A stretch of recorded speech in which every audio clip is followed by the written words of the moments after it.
This is a demonstration video of the basic lamp controller version 1.4 from Modern Enlarger Lamps. This is running on an iPhone SE under iOS 15.2, but it runs equally well on an iPhone 4S under iOS 9.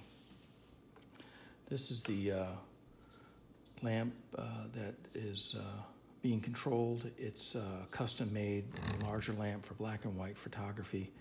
It comprises a electronics module here to run a series of LED lamps.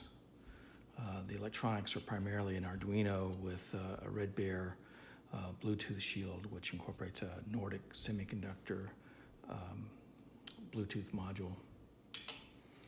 The light comes out from this plexiglass emitter here with a foam rubber light dam. It all runs on 18 volts DC. The user plugs the device in, starts up the app, connects. When the logo Modern Enlarger Lamp comes up on the app, then the connection has been made. The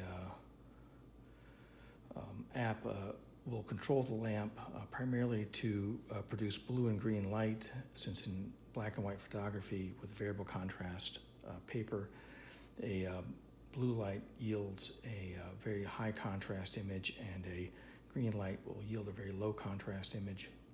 Low contrast by standard is given a unit of 0, and high contrast is by standard given a unit of 5. So at 5, this should be the most blue lamp, blue light emitted. We'll give it a time of 4 seconds and start. You can see how blue that is.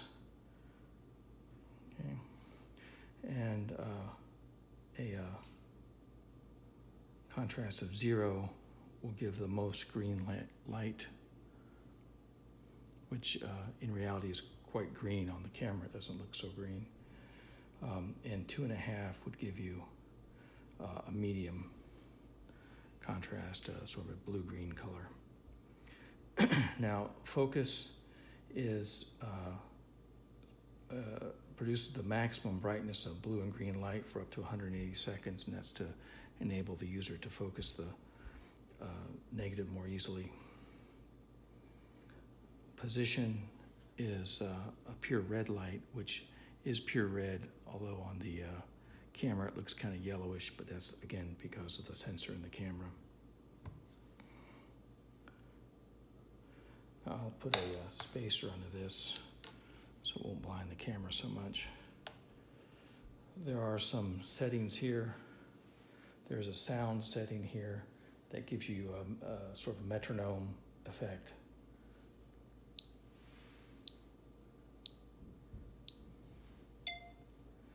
And then there's precision contrast, which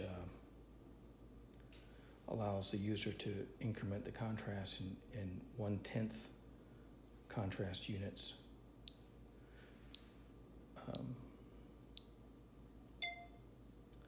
There's likewise a precision timing option, which allows the user to control the duration of exposure in 1/10 of a second increments.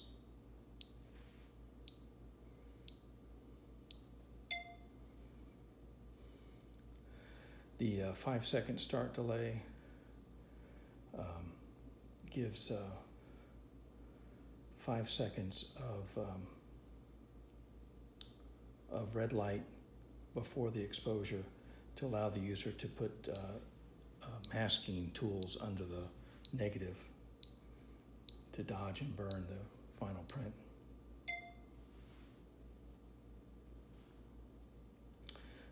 There's a option to lower the to raise or lower the positioning red brightness, because some photographic paper may be marginally sensitive to red light, and a lower setting would be advantageous. There's the brightness overall can be adjusted to high or low. We've been using high brightness. This is low brightness. And then there's also an ultra low brightness, which is called pre-flash mode. And it's used for pre-flashing paper, usually without the negative in the enlarger. And that's an ultra low brightness level.